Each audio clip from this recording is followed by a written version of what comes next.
მოგესალმებით, მივესალმები რადიო კახეთის ხმის და Facebook გვერდის მსმენელებს, მე ჟურნალისტი ნატალია ცისკარაშვილი ვარ. გადაცემა ღია ეთერი კვირაში ორჯერ სამშაბათობით და პარასკევობით გადის ეთერში და ჩვენ საუბრობთ კახეთის რეგიონში მიმდინარე მოვლენებსა და მნიშვნელოვან საკითხებზე. დღევანდელ პოდკასტში გაგაცნობთ ქალბატონ დალი ვეშაგურიძეს ახმეტის მუნიციპალიტეტიდან, რომელიც წლებია მეაბრეშუმეობის მიმართულებით მუშაობს. მეაბრეშუმეობა გახლავთ ხალხური რეწვის ერთ-ერთი მივიწყებული დარგი, რომელიც უკვე წლებია ფაქტობრივად ვეღარ ვითარდება. დალი ვეშაგურიძეს მთავარი მიზანი სწორედ ამ მივიწყებული დარგის პოპულარიზაცია გახლავთ და აბრეშუმის პარკის წარმოების ხელშეწყობა. ჩვენი სტუმარი შესაბამისად გახლავთ ქალბატონი დალი ვეშაგურიძე. მოგესალმებით ქალბატონო დალი, გესმით ჩემი ხმა, გამარჯობა. გამარჯობა, დიახ, მესმის თქვენი ხმა. გამარჯობა. ძალიან დიდი მადლობა, რომ გვერთვებით გადაცემაში. დავიწყოთ ჩვენი გადაცემა ქალბატონო დალი. თქვენი აზრით პირველ რიგში, მოკლე მიმოხილვასავით რომ გავაკეთოთ, რატომ მიეცა ეს დარგი დავიწყებას და რატომ აღარ არის მოსახლეობა, ასე ვთქვათ, დაინტერესებული მისი წარმოებით? მოგესალმები, მივესალმები მაყურებელს, მადლობა მოწვევისათვის. ეს დარგი, როგორც ყველა სხვა სოფლის მეურნეობის დარგი, მივიწყებას მიეცა ეკონომიკური კრიზისის გამო საქართველოში, რომ შეიცვალა მართვის სისტემა, საბჭოთა მეურნეობები აღარ იყო, განადგურდა, განიძარცვა, ყველა ქარხანა, ფაბრიკა და ასე შემდეგ აღარ იყო ეს სამსახურები, შესაბამისად ეს დარგიც მიეცა მივიწყებას, რადგან აღარც მური იყო, აღარც მეურნეობა რომ გაენაწილებინათ მოსახლეობაზე ეს პროდუქტი და აღარც ფაბრიკა ქარხნები არსებობდა, რომ შემდეგ მიეღოთ ძაფი და აბრეშუმის ქსოვილი. აი ამ დროს საერთოდ გაქრა ეს დარგი. როდიდან დაიწყეთ ახმეტის მუნიციპალიტეტში თქვენ ამ დარგის აღდგენა, აბრეშუმის წარმოება და ძალიან საინტერესო იქნება ამასთან დაკავშირებით სტატისტიკური მონაცემები, რომელიც ამ შემთხვევაში თქვენ ხელთ არის, აი გასულ წელს, კიდევ გასულ წელს რა მდგომარეობა იყო ამ ხრივ, თქვათ, რამდენი ადამიანი, რამდენი ოჯახი დაინტერესდა თავდაპირველად, რა მდგომარეობა ახლა, აი ეს სიტუაცია რომ მოგვიყვეთ, ასე ვთქვათ, რა ხდებოდა მაშინ, როცა თქვენ დაიწყეთ და რა ხდება ახლა. 2023 წელი იყო გაზაფხული, რომ დაანონსდა რაღაც შეხვედრა ქალთა ოთახში მეაბრეშუმეებთან.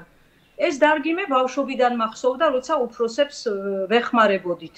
აბრეშუმის ჭიის მოვლაში, მაშინ ეს ყველა ოჯახზე სავალდებულო იყო, რომ მიეხედათ, მერე ჩაებარებინათ, საკმაოდ სოლიდურ თანხებს ვიღებდით, ესეც მახსოვს და ბავშვებს გვახსოვს, რომ ამ თანხით შემდეგ ქონდა უფლება რაღაცა მოგეთხოვა მშობლებისთვის და ისინიც გვისრულებდნენ. ანუ ჩვენი ჩართულობა რომ იყო, ჩვენს ხელფასები გვერგებოდა. და აი ამ სიყვარულით, ამ წარსულზე მოგონებების გამო დავინტერესდი და მე და ჩემი მეგობარი მივედით ამ შეხვედრაზე მუნიციპალიტეტში, სადაც იყო ორგანიზაცია Mercy Corps-ი და ახლდათ ქალბატონი ნუნუ ნახუცრიშვილი, ძველი მეაბრეშუმე და მათ გაგვაცნეს, რომ აი არის მური, მცირე რაოდენობა, ეს ქალბატონი ნუნუ ვერ აუვიდოდა და თუ იქნებოდა მოხალისე, რომ 1-2 გრამი გამოეკვება, რას მივიღებდით და თუ კი გვინდოდა, რომ პოპულარიზაცია გაგვეწია, შეიძლებოდა დაარსებულიყო ესეთი ასოციაცია. მე და ჩემი მეგობარი მაშინვე დავეთანხმეთ და 23 წელს იყო 2 ოჯახი, მხოლოდ ნუნდეიდა გამოყვება ოჟიოში და ზემო ალვანში ჩვენ გამოვყვებით. მივიღეთ სანაკები ლამაზი პარკები.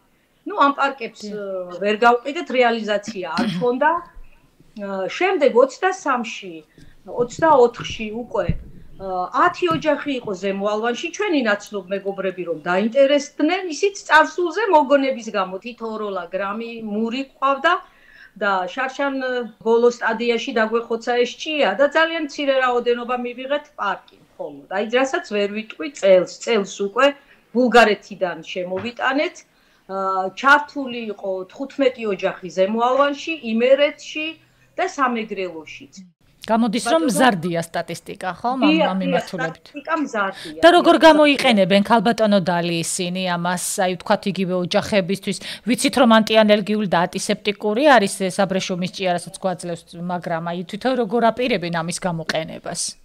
ზოგიერთი ხელოვანი გამოიყენებს თექაში, აკეთებენ ნივთებს, ყვავილებს ამზადებენ. არის ერთი მკერავი ქალბატონი, რომელიც გამოიყენებს თვალის ბალიშებისთვის ამ აბრეშუმის ამ პარკისგან დაწეწვით მიიღება აბრეშუმის ქულა, რომელიც არის ანტისეპტიკური, მარგებელი ჯანმრთელობისთვის. ასევე ვიცით, რომ არის ქალბატონი კახეთში, რომელიც ხეიმაზე, კისრის მალებზე აქვს პრობლემა შვილს და ბალიშს უმზადებს, რომ რაღაცა ისეც გამოყოფს, რომ შვებას გვრის, ტკივილს უქრობს. ესე იგი გამოიყენებენ როგორც ჯანმრთელობისთვის, ასე ხელოვნებაში სხვადასხვა მიმართულებით ცდილობენ არიან სწავლების, ძიების პროცესში. თვითონ მოსავლელად როგორი არის ქალბატონო დალი, თქვა ჭია ხო? აი არის თუ არა შრომატევადი საქმე ეს და როგორ შეიძლება შევქნათ მისგან აი ღირებული პროდუქტი კიდევ და რა შეიძლება ისეთი გაკეთდეს, თქვათ რამაც შეიძლება გვაფიქრებინოს ის, რომ გავყიდოთ, რეალიზაცია მოვახდინოთ და ნუ ეს ძალიან შორი პერსპექტივა იქნება ალბათ ქვეყნის ფარგლებს გარეთ გატანა, მაგრამ მაინც. აგერ ლამრო ბეჟაშვილია ქალბატონი დედოფლის წყაროში, აი მასთან გავიარეთ ჩვენს კონსულტაცია, რომელიც აქვს შესწავლილი დიდი წლებია, რაც სწავლობს ამ აბრეშუმს და მან თქვა, ესე იგი უდანაკარგო პროდუქტია აბრეშუმის ჭია. ჭუპრისგან ზეთი იხდება, ამ ჭიების ესკრემენტებისგანაც კი კეთდება ბალიში, ლეიბი, რომელიც ასევე სამკურნალოა, ასევე თვითონ თუთის ჩაი ყოფილა გადასარევი, აბრეშუმი ხომ, ძაფი ხომ არის და არის და მისი კვერცხიო უშვილოების წამალიც ყოფილა. აი ეს დასადგენია, გასარკვევია და უდანაკარგო არის მისი ყოველი პროდუქტი არის სამკურნალო. ჩვენი ვალი და ჩვენი მიზანია რომ საერთოდ მივიწყებას არ მიეცეს და პოპულარიზაცია გაუწიოთ და მე იქნებ გამოჩნდეს ისეთი ვინმე დაინტერესებული ახლა სახელმწიფო აღარ ზრუნავს ამ საკითხზე, იმიტომ რომ კაპიტალიზმი გვაქვს ასე თქვა და კერძო მესაკუთრე უნდა გამოჩნდეს. ქალბატონო დალი, რატომ არის ესე იგი მნიშვნელოვანი ამ ტრადიციების შენარჩუნება და ახალგაზრდებისთვის ამ ცოდნის გადაცემა და თქვათ თქვენ თუ გადასცემთ იგივე ახალგაზრდებს ამ ცოდნას, ან თუ საერთოდ თვითონ ახალგაზრდები ინტერესდებიან თუ არა, ეს ძალიან საინტერესო არის ამ ეტაპისთვის. თქვათ იგივე სკოლა, ხო? მე მგონი სკოლამაც დაიწყო, თუ არ ვცდები, ალბანის სკოლამ ამ ჭიის გამოზრდა. ალბანის სკოლა არის ჩართული პროექტში, არაქნეს პროექტში, რომელიც ითვალისწინებს ეს ისტორია შეისწავლონ მეაბრეშუმეობა ჩვენ რაიონში, როგორი იყო ადრე, შეისწავლონ სად იყო ეს პლანტაციები, თუთის, აი უხუცესი თუთის თუა ყველაზე ძველი, გამოკითხეს ესტუმრენ მეაბრეშუმეებს, იმ ოჯახებს, რომლებსაც მასიურად მოყავდა ადრე. აი ამ საკითხს სწავლობენ ეს ბავშვები და რა თქმა უნდა პრაქტიკულადაც ძალიან მოხარულები იყვნენ, სკოლაში იყო თავისუფალი ოთახი, სადაც 2-1 გრამი ჭია გამოყვებეს და მიიღეს აბრეშუმის პარკი. სხვათა შორის ჩვენ და გასაკვირვად ძალიან ბევრი დაინტერესდა. ისედაც ეს იყვნენ მე-9-10 კლასის ბავშვები ჩართულები და დაბალი კლასის ბავშვებიც მოდიოდნენ, მოქონდათ პარკის თუთა, ფოთოლი და აინტერესებდათ თავისი ინიციატივით და ადევნებდნენ თვალყურს ამ ჭიის გამოყვებას. ძალიან საინტერესო არის ეხლა ფაქტობრივად აი საქმეს ვინ აკეთებს, თქვათ იგივე ქალები უფრო მეტია ჩართული, იგივე ეკონომიკური სარგებლის მიღება თუ შესაძლებელია აქედან, აი იგივე ფინანსურად მდგრადობას რომ მიაღწიოს, თქვათ იგივე ვისაც მოყავს იმ ოჯახმა და ძალიან საინტერესოა ამ ხრივ იგივე ქალების შრომასაც რომ გავუსვათ ხაზი. ამ შემთხვევაში დაცულია გენდერი 50-50-ზე. ძალიან საინტერესო. ფურცლის მოჭრა, ჩამოკაფვა ხეხიდან, შემდეგ ჩვენი ჩამოკაფულს ასე ვთქვათ ვეძახით, ვასუფთავებთ, ვამზადებთ ჭიისთვის დასაყრელად. ასევე ცახი ქვია, მე შემდეგ რაზეც ეს აბრეშუმი აკეთებს პარკს, ეს უკვე სხვა მცენარე უნდა იყოს. ეს არის ტყეში ჯაგრცხილა. არის გვირილას ბუჩქები უყვართ რომ შევკონავთ, მშრალი უნდა იყოს, ოღონდ რომ არ შეიცვალოს ფერი, პარკმა არ დაანესტიანოს. ასევე კარგია კომშის ფოთოლი, მუხის ბუჩქი, აი ამ ყველაფრის მოტანა ევალება მამაკაცებს და ჩვენ შემდეგ სახლში უკვე ჭიას მივართმევთ ამ თაიგულებს, სადაც თავისი პარკებით ახუნძლავენ ხოლმე, ლამაზი ხდება ძალიან ეს. და სულ თვე ნახევარში კვალი აღარ არის ამ ჭიაობის, იმიტომ არის საინტერესო. აი ჩვენს მაგალითს გეტყვით, 3 მეგობარი ვართ, მოვიყვანეთ 6 გრამამდე ჭია აბრეშუმის და მივიღეთ 22 კილოგრამი აბრეშუმის პარკი, რომელიც 50 ლარად იყიდება. თვე ნახევარში ეს თანხა ჩვენს ბიუჯეტს დაემატა. ძალიან საინტერესო იქნება თქვენი მოსაზრებები მასთან დაკავშირებით, თუ რა უნდა გაკეთდეს აი ამ სექტორის, ვერ ვიტყვით მთლად მდგრადობისთვის, მაგრამ შენარჩუნებისთვის მაინც. აბრეშუმის მიმღები პუნქტის შენობა არის ხოდაშენში, ერთადერთი საქართველოში, რომელიც არის შენარჩუნებული იმ ფორმით, რაც იყო ადრე.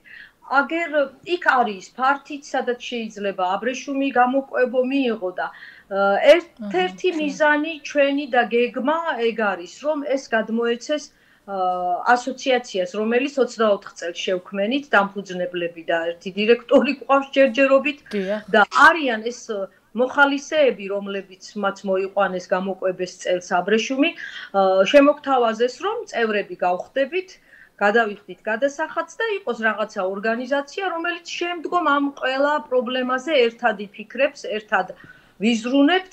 პირველ ეტაპზე, რა თქმა უნდა, პოპულარიზაცია და მხოლოდ აი ამ დარგის კუსტარულად განვითარებით შეგვიძლია. ჩვენ მეტი არაფერი და შემდგომ თუ იქნება დაინტერესება, ეს ალბათ შორეული მომავლის ამბავია, მაგრამ ისეთი გეგმები არ არსებობს, რომ იმედი არ გქონდეს და მომავლისთვის არ იყოს პერსპექტივაში გათვლილი, რადგან არსებობდა და ვიცით, რომ იყო მომგებიანი და კარგი, შეიძლება დაინტერესდეს ვინმე და დაუბრუნდეს ძველი დიდება ამ დარგს. ჯერჯერობით საქართველო არის ისეთი ქვეყანა, სადაც მოსავალი ჯერ კიდევ კარგი მოდის და ამიტომ ის აბრეშუმიც ერთ-ერთი პირველი იყო საბჭოთა კავშირის დროს ამ მიწაში გამოყვებილი თუთისგან გამოყვებილი ჭიით და მიღებული აბრეშუმი იყო ძალიან ხარისხიანი. ჯერ კიდევ გვაქვს ეს მიწა შემონახული თავისი თვისებებით და შეიძლება საუკეთესო აბრეშუმის წარმოება ჯერ კიდევ. ძალიან დიდი მადლობა ქალბატონო დალი, მე წარმატებას გისურვებთ, წარმატებას უსურვებ ასოციაციას და იმედია, რომ შემდეგ ჯერზე უკვე ჩართვებზე ბევრი სიახლეებით დაგვიბრუნდებით, ბევრი სიახლეები გექნებათ ამ დარგის განვითარების მიმართულებით. ძალიან დიდი მადლობა, კარგად გრძანდებოდეთ, ნახვამდის. მადლობა თქვენ რომ დაინტერესდით, კარგად იყავით. ნახვამდის. მეც ვემშვიდობები ჩვენს მსმენელს და მაყურებელს, ნახვამდის, კარგად გრძანდებოდეთ მომავალ შეხვედრამდე.